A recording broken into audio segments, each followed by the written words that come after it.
Good afternoon, everyone. I'm glad that you can all join us today for Webinar Wednesday. I'm June Rawl, the director for IPDAE. Today's topic is building a robust career pathway for adult education. And our conversation today is going to be all about career pathways and what we can do. And what does it really look like in adult education? Is it robust enough? Are we expanding enough? Are we preparing our students for a workforce? Well, today you're going to hear from some facilitators from Collier County, Yolanda Flores, the Administrator Director at Lorenzo Walker Technical College, and Ariel Pachokas, the Assistant Director at Lorenzo Walker Technical College. They're going to give us some insight on things that they've learned as they've built a great system there in Collier County. Before we get started, I will remind you of things for you to remember as you engage in the webinar today. If you have questions, and I really hope that you do have questions today, type it into the Q&A option that's on your screen. We will be addressing those questions throughout the webinar. Your microphones are muted and you are in listen-only mode. But again, you may ask these questions through the Q&A option. Today's presentation is recorded like all IPDAE webinars, and it will be available within 48 hours. All of our webinars are archived on the IPDAE website. So Ariel and Yolanda, I'm going to let you kick it off. Let's start out with what our agenda looks like for today. Well, thank you, June. And so I'll back up a little bit and introduce one more person that we have here today with us, and that is Valerie Guillaume, who's the coordinator of the adult education programs, and she'll be chiming in as well as we get into more of the specifics of what we're working on and presenting. So we're going to start off with sharing a little bit about strategies for creating a robust WIOA career pathway and what does that really mean. Then we're going to flip a little bit and transition similar talking points, but just repackaging it a little bit within understanding putting Florida's adult learners first. This is our Chancellor Mack's strategic priorities. And then from there, we'll pivot. You'll walk us through the Career Pathways Institute that's coming up. More importantly, it takes a whole village to get students on a career pathway. And we know that some of our listeners out there today come from different walks of life, whether they're administrators, whether they're at a corrections facility, or whether they teach or a nonprofit organization. By the end of the session, we hope that you walk away with some ideas, some strategies, some things that you can put into practice, as many of you are also writing your literacy grants. So hopefully you'll walk away with, in adult education grants, hopefully you'll walk away with some things that you can put to use. We know that each community is different. Rural districts have their own challenges, medium size, and then of course our large scale district. Not one community looks the same. Not everyone has the same resources, but I think if you hone in and really get to know your community and see what you have, we can all help our students get there. And I think this is a great opportunity also with, like you mentioned, June, with the Q&A, that if there are questions, things that are kind of unclear or vague, put them in the chat, the Q&A, put them in the Q&A, and maybe we can start a little dialogue around those questions. So as we move into the WIOA career pathways, we're really starting off with the first key element of what are those local needs, what are those industries, and what is it that we're ultimately trying to do with our adult learners? And it's identifying, the first place to start is identifying those organizations within your region. We often talk about Career Source, we talk about the Chamber of Commerce, but ultimately smaller districts, with us, we find tremendous support with our more specific local business agencies that we're trying to get our students either into the business or a pathway within the industry. So as an education entity, you can't do it alone as you're trying to get those students on a career pathway. When you think in terms of our programs and how we're funded through workforce appropriation dollars in the state of Florida. And then also with WIOA and career pathways, it's about getting our students on that path to a career. So yes, they come to us wanting to learn English, to work on their reading skills, their math skills, but that's not the ultimate reason why they're with us. They're wanting something for their future so they can have a livelihood, so they can have a career, so they can sustain their families. So really, when you're thinking in terms of your programming, you can't do it alone as an educational entity. You have to build those partnerships with those entities that exist within your communities. Now, we know, even though all our community are different, there are some things that we have the same. We all belong to a workforce region. So there's regional demand occupations lists that you can look to see what are those industries that are in demand, which are in growth mode, which are considered high or medium earning careers, and then which of those occupations is there training available at a technical college, or it requires a 2-year school or a 4-year school. So again, we all have regional demand occupations lists, and those are put out by DEO. They're easily defined on the website, so make sure you're referring to those. Second, we all have Chamber of Commerces, right? Whether it's a county one, whether it's a city one, etc. Build partnerships with the executive director of that organization. Become a member of the chamber if you're not. Attend their meetings. They have a vested interest in the community, and we have a vested interest in the community. And it's a win-win situation when we build partnerships with them. Also, the economic development councils. They are interested in moving forward the economies of your communities. They're interested in attracting business. They need a workforce. And guess what? Us in workforce education, whether it's adult education or the technical colleges, we have those individuals that we can prepare for that workforce of whoever they're trying to attract. And finally, Career Source. We all have Career Source. If you're not familiar with, and they're responsible for writing a plan that they have to send in as part of WIOA as well. They do the legwork in terms of what are those industries that are needed in your area. So a lot of the work has been done. And you need to look to these resources as you write your grants. Don't go out and try to recreate, reinvent. The work has been done if you reach out to these providers, if you look at their plans. Then finally, on top of those 4 that we all have in common, no matter if you're a small district or a large district, you have something in your community. There are other entities that might be specific to your community. And here in Collier County, Southwest Florida, we have Future Makers, which is an organization through one of our community foundations that is interested in increasing the number of individuals that have a credential.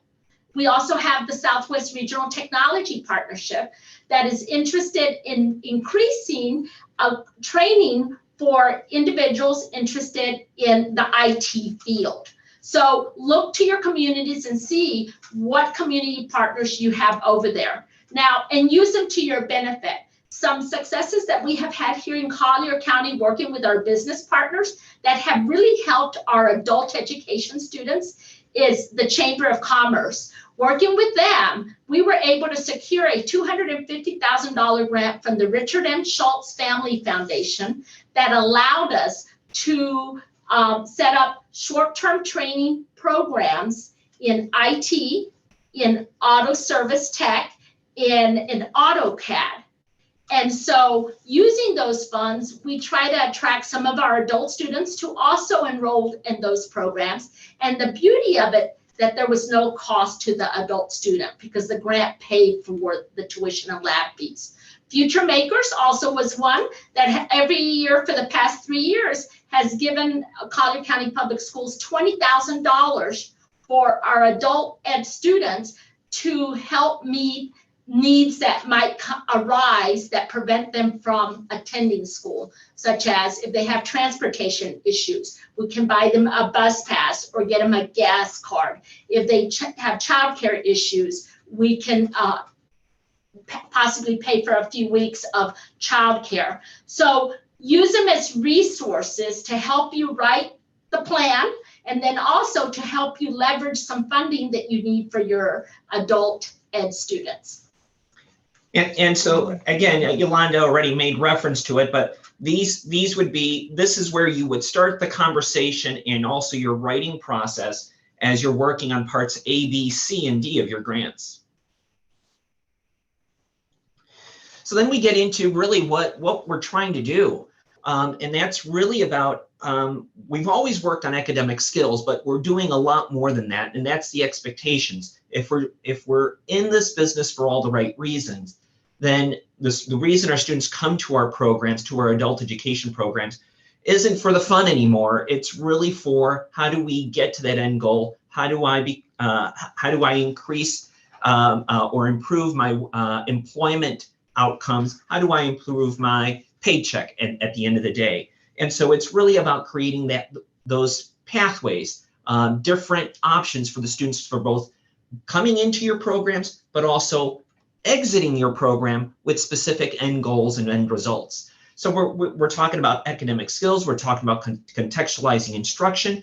I know we have a lot of instructors and teachers out listening today, and so you play a critical role. And that role is really looking at the work that you've been doing and how do we help our students understand the different opportunities that exist, and how are we going to help them transition to those opportunities, knowing that a lot of our students come in with amazing background experiences. And so how do we tie those dots for them sooner? For the administrators out there, is think outside the box as you're building your programs. Now, when you're thinking about your grants that you're busy writing, you have to identify 2 IET programs. So these are some things that you can consider in that, but don't try to do them all because that would be taking on too much. Really look at your school and the resources that you have. Here in Collier County, we've taken advantage of a pre-apprenticeship program that we wrote for funding from the Career Pathways Opportunity Grants that were put out by Governor DeSantis. And when we wrote for that pre-apprenticeship program, we wrote it specifically with our adult education students in mind as a way to get them into the pipeline of entering our air conditioning apprenticeship programs. And it's really about creating multiple exit ramps. So and we'll talk more about it later, but for those students going into that pre-apprenticeship HVAC program, one option would be to, at the end, find employment and continue on to the apprenticeship HVAC, or if they don't find immediate employment, being able to transition into the post-secondary HVAC program. So that's really what the end goal of a pathway is, having multiple exit points. So then as we continue to move forward, a critical piece in the success of any adult education student and successful transition into a career goal, career pathway, is that those support mechanisms. It's not just about the advising into, but also the sustainability within. It's about planning for those challenges, identifying the career assessments, the skills, the academic skills, including the background knowledge that the students are bringing in to make sure we're aligning them with the most successful programs. In addition to that, it's also about securing and identifying the resources that allow them to enter those programs. We know about Title I funding, I just lost the word, Pell, but then also there's local and local scholarship and grant opportunities that exist. In addition to that, one of the things we're identifying is we've seen an increase of out-of-school youth. Well, that brings another picture into this conversation, but with that also it provides resources that may have not been available if the conversation doesn't start. Ultimately, it's helping the individual work through the system as easily as possible, but with all the support and wraparound services that are needed. Right, and so when you think in terms of our adult education learners, they come from all walks of life. We have incarcerated individuals that are transitioning now to the community. We have refugees, we have asylees, we have farm workers, we have out of school, we have homeless, we have students with special needs. So having an individual that serves as a counselor, we call them workforce advisors in our area, to work with those adult education students from the point of entry into adult education, but then to transition them, will help them with their success, because our students, many of them are first-time college students, or they're not familiar with the processes, and they need someone to hold their hand and walk them through. Ariel, can you share how we used our workforce advisor from our corrections program to help transition some of those individuals? Yeah, yes. So a perfect example, and again, to use a corrections analogy, that all successful re-entry into society starts at booking. And so for us, it's the same idea, whether we're talking about the correction side or we're talking about a regular adult education program. It starts at as early as possible, whether we're talking about at orientation, or it's handing off the student as they come out of the jail, meeting the student here at the technical school and guiding them through the registration process. We work really closely with the jail, in which once they're released, they're given a letter, and that letter is an indicator, a flag for our front desk when someone's presented that letter, to know exactly who they need to contact to put them in contact. What we're trying to do is provide that hand-holding from one place to another, with a safe person on the other end to help them move forward. Right, and then with our advisor that works with our ESOL and our adult education programs here at the technical college, as well as some of the offsites that we have, that individual will invite guest speakers in. They'll do career exploration. They will take the students on field trips, not only here at the technical college, but then take them to see a 2-year state school or a 4-year university, so that students understand that they have options. And then for those students that are ready to take the next steps, they help them on completing that application, they introduce them, they give them all the support that they need to help them get there. And then again, if we're really talking about a pathway, pathways, this is a new terminology we've started talking about in the last couple of years. We're just wrapping our heads around it. How do we help our students understand that? And that pathway is something that might start in adult education, continue on to the technical college, go on to the state college and university. That's what we're trying to help all of our students understand. That other key role that this workforce advisor, the counselor, plays is really tying all the resources that exist, all those partnerships we've talked about in the previous slides, to be able to provide the wraparound services. Questions? Well, pause there. Are there any questions? No, I don't see any. Okay. Ariel, how Yes. do you address students that are not reaching their educational gains through the academic side, like maybe TABE? Do you have like targeted instruction with them? Do you have breakouts? How do you address that? Yes, great question. So we have a couple of different options. So we know that not all students are the same, and they're not all going to progress at the same level. But what we try to do is establish the conversation as early as possible when we start seeing barriers. Everything from past disabilities to, more importantly, what is it that we can do quickly and easily? Can we extend their learning day? Do we need to modify their instruction? Creating a varied scheduled options, but also flexible schedules that meet their needs. In some cases, we're noticing that they have a very strong background experience in a particular area or field.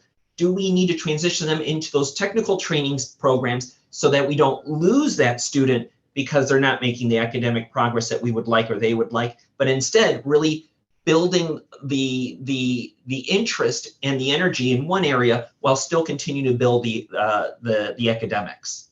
Great question, June. And so, and also another strategy that's used is that you have tutors sometimes that come in and work individually with some students that are struggling in the larger classroom environment and creating pull-out sessions for them. So at the end of the day, what we're really looking at doing, as we're looking at providing and offering concurrently and contextualized education, really looking to have learning for students most in need accessible. Really trying to provide a perspective that allows a clear path, that allows them to see what they're learning in math, reading, and language, and make those connections to that work-based learning or that integrated learning opportunities that they're really focused on.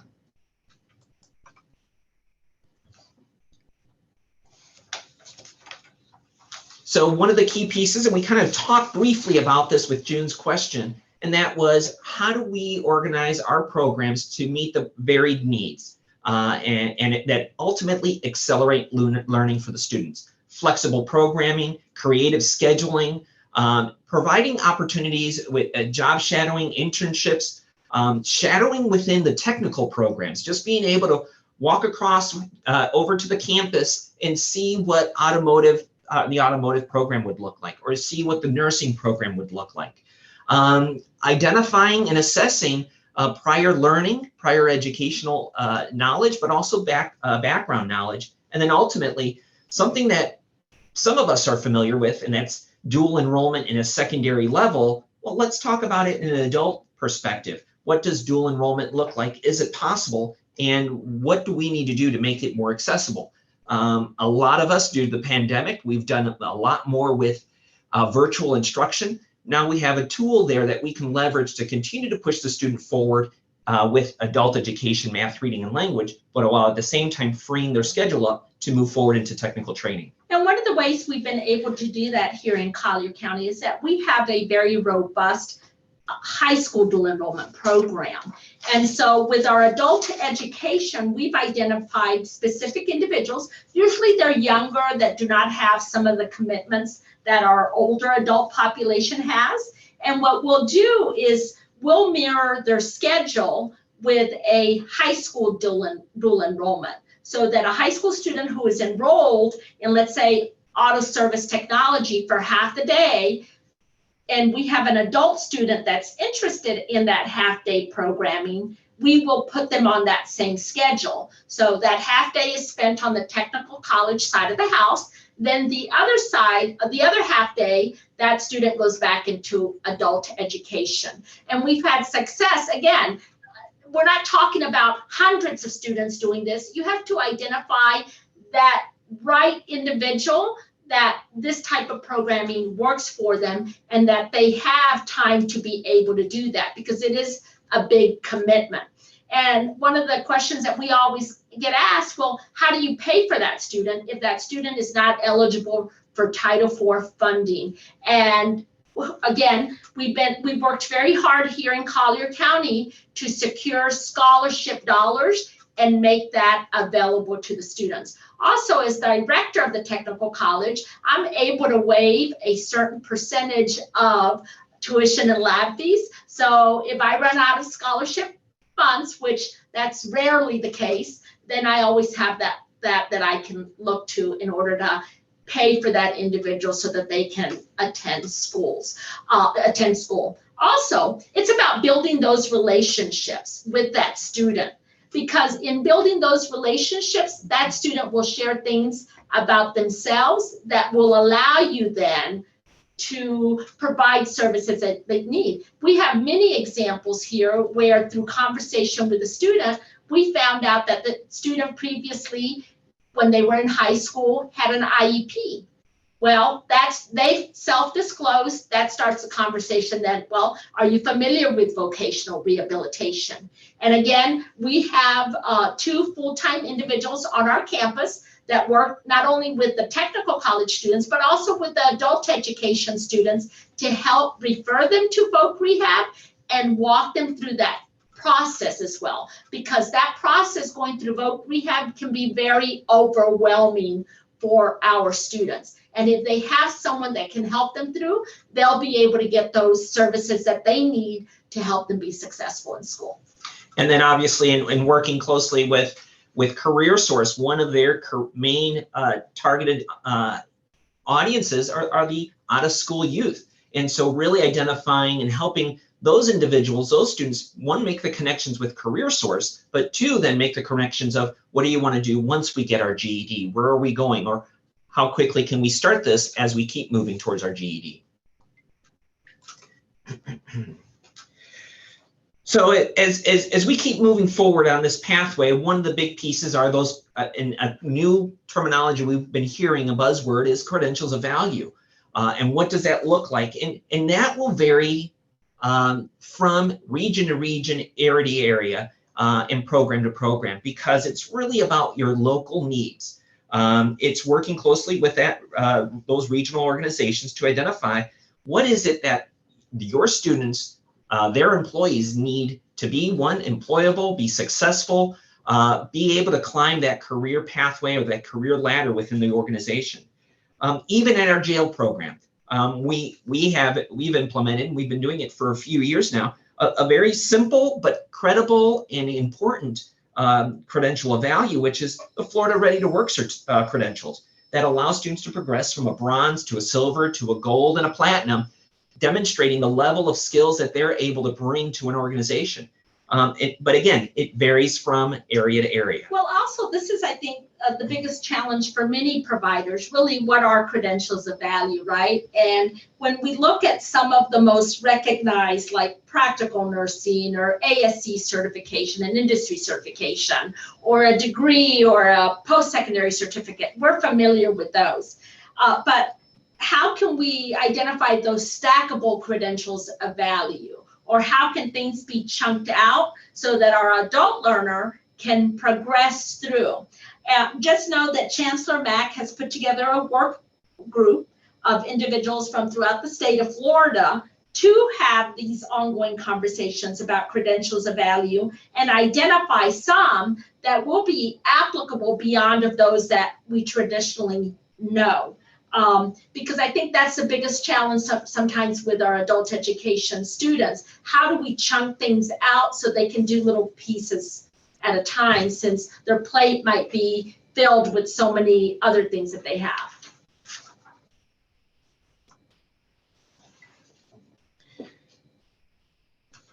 So we get into one of the final pieces within the career pathways, WIOA career pathways model. And that goes back to something we've hit numerous times, and that's having multiple entry, multiple exit points that all focus within a specific occupation or occupational cluster.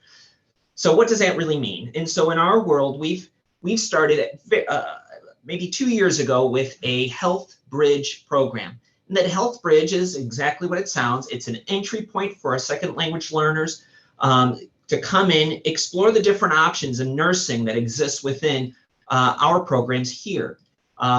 Everything from what's required, from what are the opportunities that exist in the community, to what are the stepping stones that they need to work through.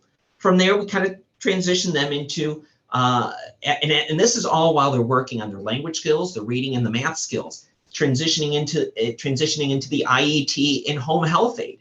So now they're going into a technical program while they're being supported with their language skills and academic skills to successfully complete a post-secondary program. But it doesn't end there, because that's really an opportunity for an exit, a pause, or an opportunity to continue and start working, or an opportunity to continue in the occupational cluster, moving into now medical assisting or practical nursing or dental assisting. From there, being able to then continue on to that.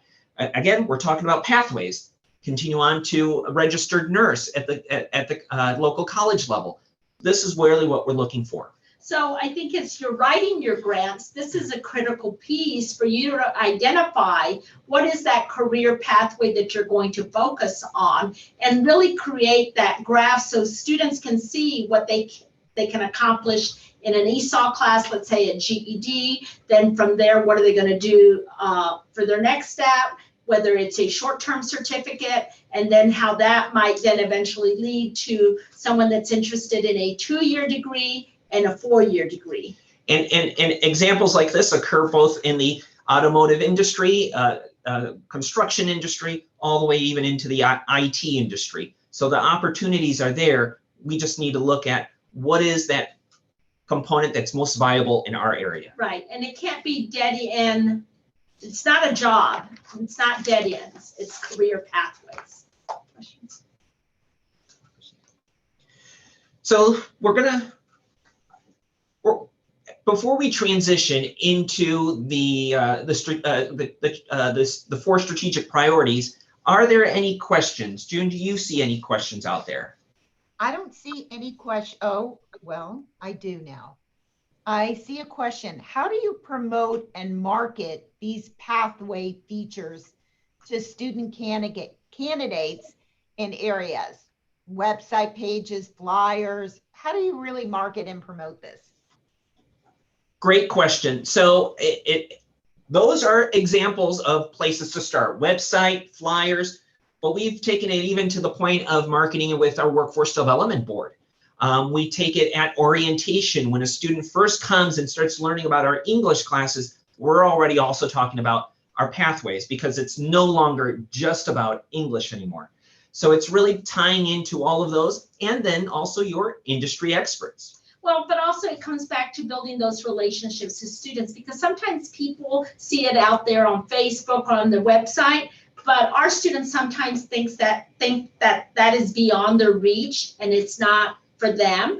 And so I'll use our pre-apprenticeship program as an example of that extra step that we take to promote.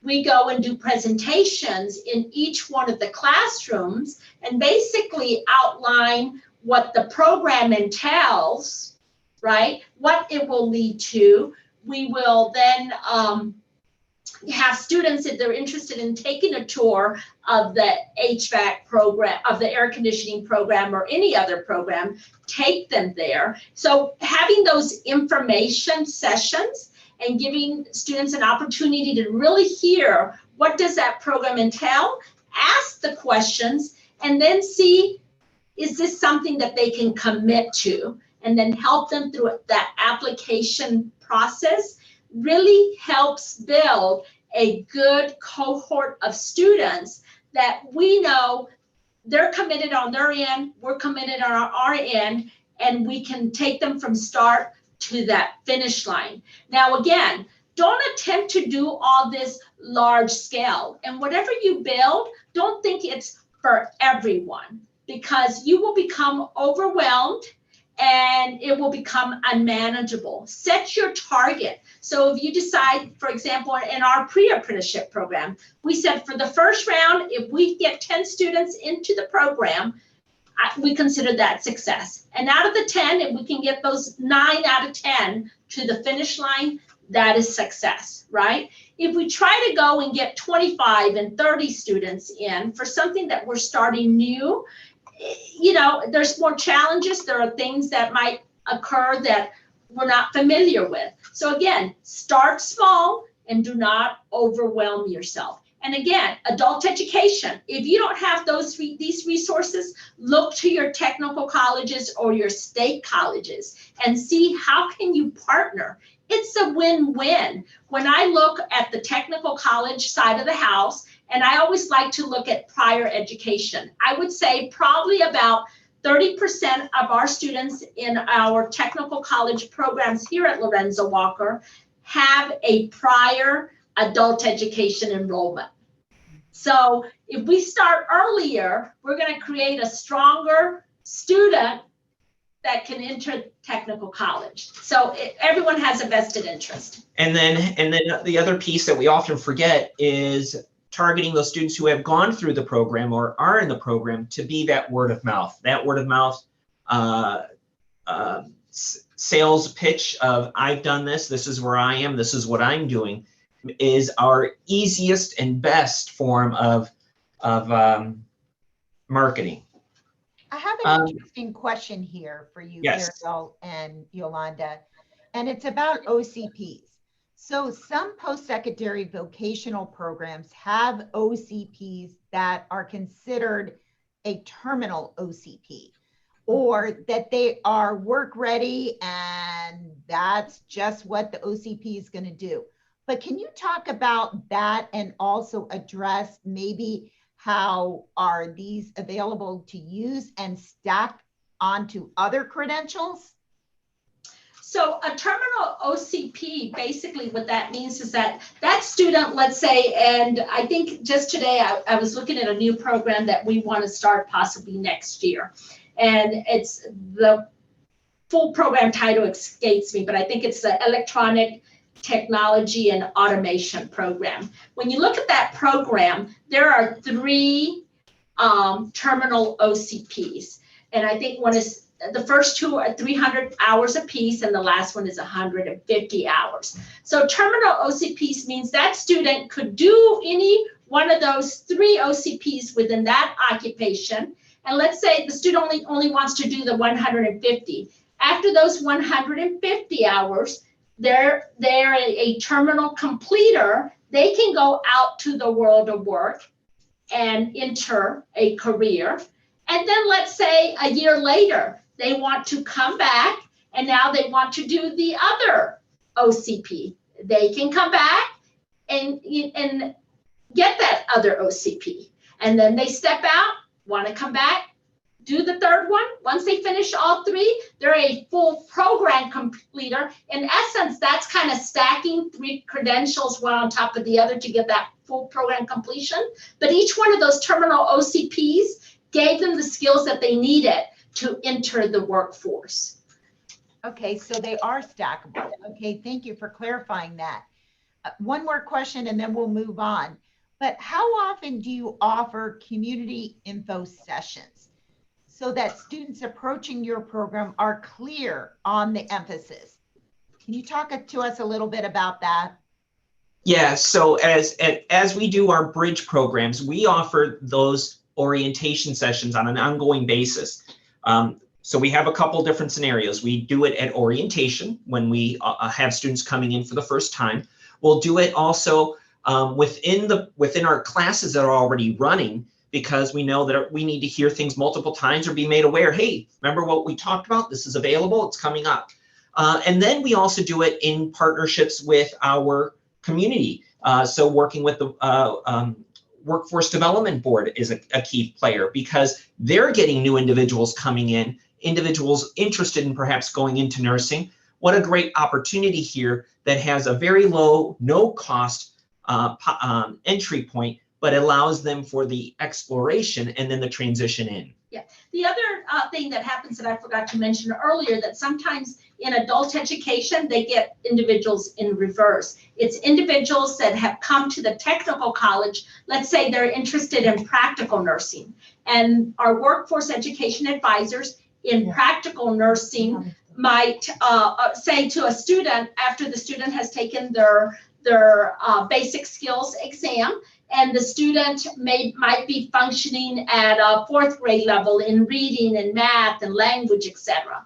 Again, we're not discouraging them, but we're encouraging that they might need to work on their academic skills before they're ready for nursing. So from our technical college workforce advisors, then they get a referral over to adult education, and then they get sent also to attend the health science bridge program, since they've already expressed an interest in health science. And let's start building those foundational skills that they need to eventually help them enter practical nursing and be successful there.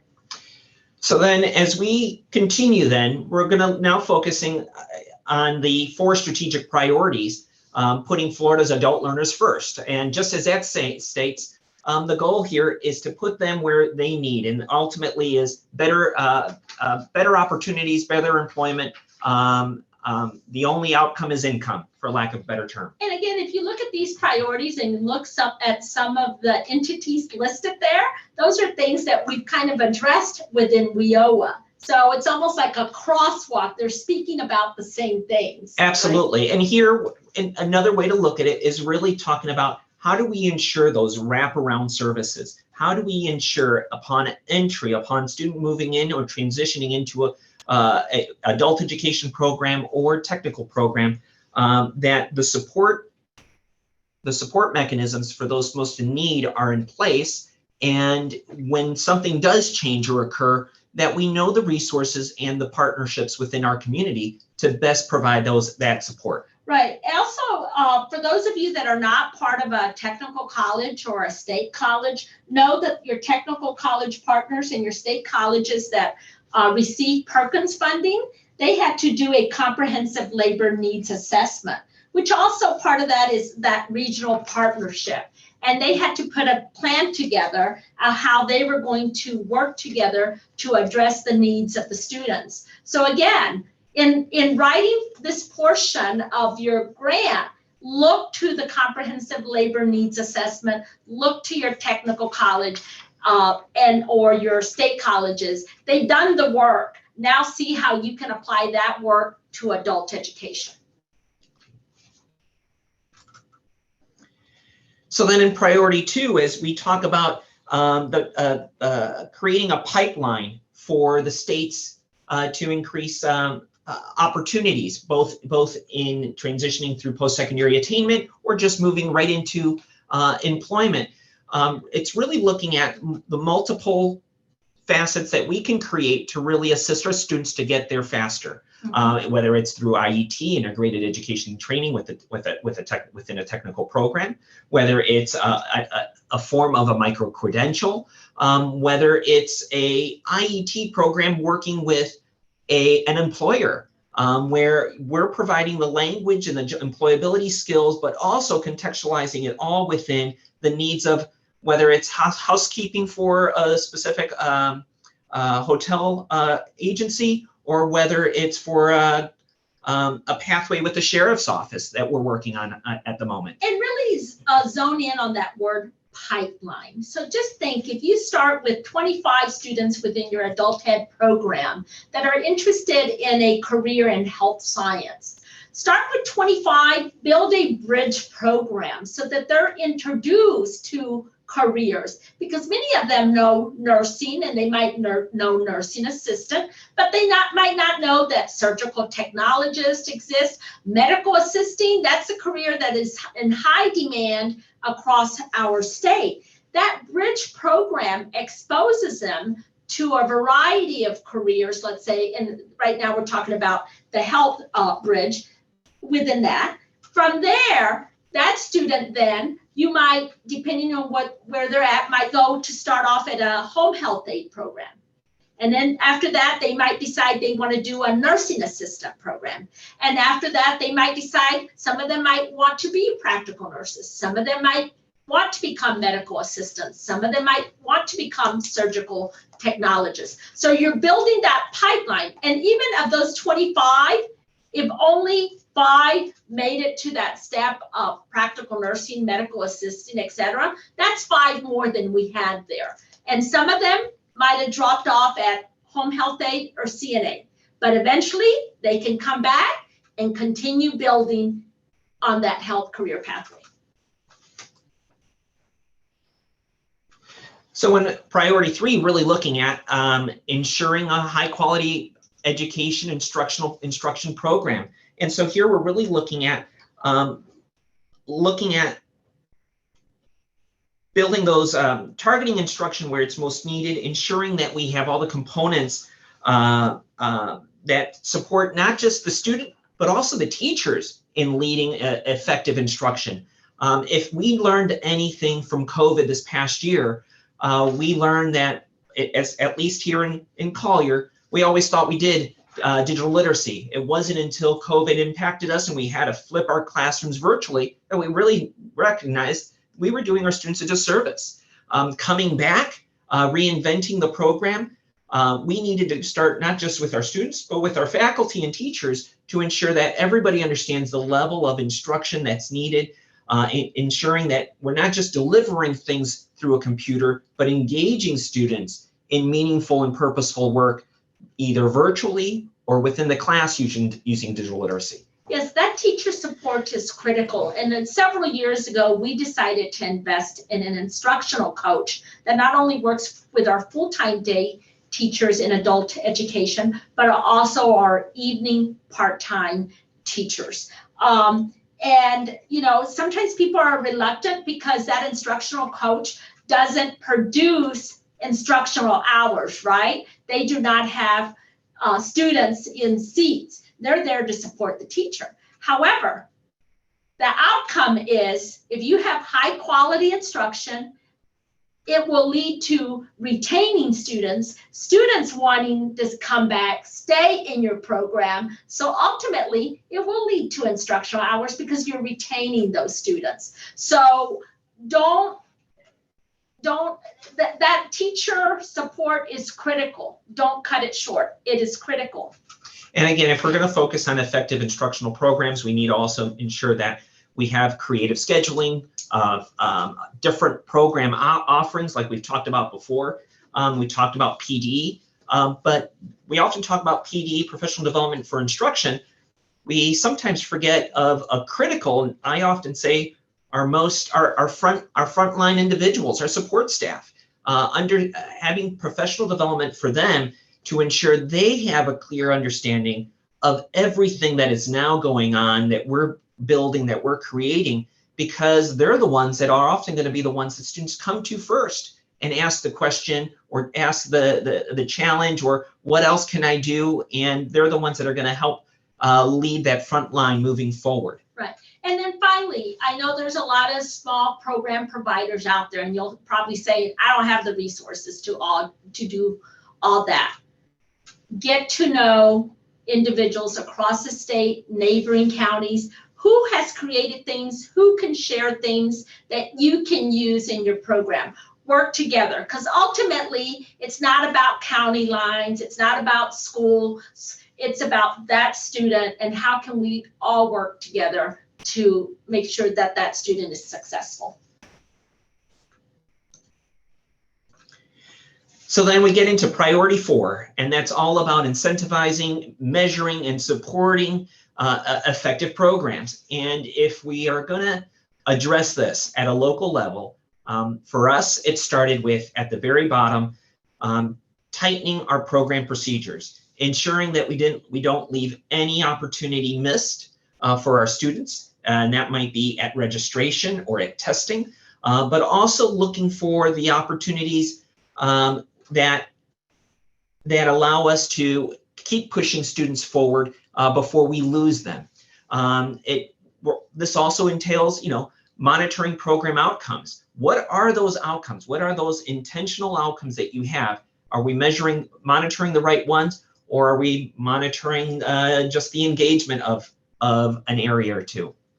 Using our data. The data is not there to see whether we're performing or not performing, but it's also there to guide what instruction needs to occur, where we have gaps in systems, and sometimes even in our procedures, and then ultimately what professional development is needed. And again, professional development both on the instructional side and our procedure side. And with the data, remember to celebrate the positives and recognize the teachers and the students and administrators for all the good work that they've done. Celebration is critical. And then on the other end, when something needs to be changed, remember, as long as you're making that change because it's going to benefit the student, you're making that change for the right reason, no matter how tough sometimes those decisions are. Because ultimately, it's all about helping students get there in education and training. So we're going to pause here for maybe some more questions. I think we're good, Ariel. I'm going to let folks go ahead and put some questions in there while I talk to you a little bit about some exciting professional development coming your way. Many of you know about this, but it's the 2021 Career Pathway Institute. And I just want to give you a quick reminder that this is happening over 3 days in the month of June. It's always on a Thursday, June 10th, 17th, and 24th. It happens between 9 and 11 a.m. on those Thursdays. This is really exciting stuff, folks. So I really want you to go ahead and reserve a spot. You're going to have to register to do it. Let me give you a quick snapshot of what this is going to look like. Day one, we're really going to look at the adult educator. What's impacting the adult educator? Some topics we're going to look at: funding, braided funding. We're going to talk about those IET models. We're going to talk about how to empower your programs through data collection. And we're going to give you an adult educator perspective in practice, someone who's out in the field in Florida, who is going to provide a snapshot of something that's really working within their institution. Day two, we're going to move our focus. We're going to go now and we're going to really hone in on the adult student. And so here we're going to talk about barriers that these students are facing, solutions that we can come up with to address those barriers. We're going to talk about those retention strategies, how to keep your students there once they've enrolled. We're going to talk about something that might be new to all of you in adult education, but something that we should look at and push in the form of an articulation agreement. And again, we'll wrap up that day with an adult education perspective in practice. Day three, get ready for day three. We're going to round off our institute, and here we're really going to hone in on the impacts of employers and industries.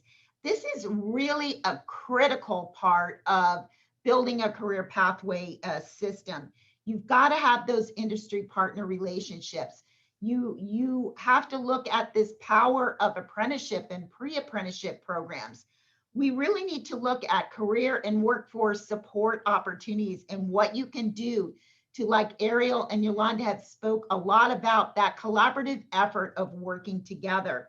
We're going to top it all off. I don't want to give too much away, but you really cannot miss this opportunity to see an employee perspective in practice with actual hands-on of what's going on in that institution. So the event, you need to register. You have to register to reserve a spot. All you do is you simply go to the IPDAE website, you select the event calendar, and then under the month of June, you will find the link. Once you register for this, you're registered for all 3 days, so you don't have to worry about it. So I'm not going to give up too much more of this, but I guarantee 100% that this event will be jam-packed with that relevant information that you need and that your programs will need to really help us forge to, as we say, get there and support the Florida Workforce and Education Initiative to help our students really get on a pathway, stay on a pathway, and get a really great job. So at that point, I'm going to just look at June, and just an FYI, if it's in the chat box as well, that if someone wants to register very simply, they can click on the link in the chat box. Yes, sir. Thank you so much. Ariel, do you see any other questions in the Q&A? I have not seen any questions come in. Okay, well, that's great. I just want to take the opportunity to thank you and thank really all of you for attending this webinar today.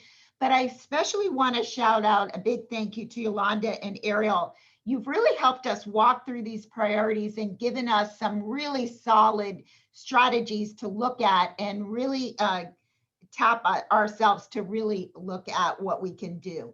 So now you see the feedback slide that comes on the screen. It really is important for you to give us your feedback and let us know what your thoughts are regarding this presentation. If you would just take a minute to address these questions, we would appreciate it. While you do that, I'm going to remind you that our next webinar is scheduled for next week, June 9th. This is where we're going to look at a student progression timeline. So we're going to look at engaging students from ABE to job placement. It's all about these jobs, guys. So we're working all together to really get Florida to that #1 position of being #1 in workforce education by 2030. So with that, Ariel, I'll just let you turn it back over to you to end and see if there's any more questions that you want to address. Well, we haven't seen any new questions come through, but just thank you for the opportunity. No, thank you. And once everyone is safe and free to travel, we would invite anyone that would like to come and visit us here in Collier County, our adult education programs. We'd love to have you come down and visit. Excellent. Well, thank you again for taking time to join us today, and we'll see you next Wednesday for another great IPDAE Webinar Wednesday. Take care, everyone, and be safe.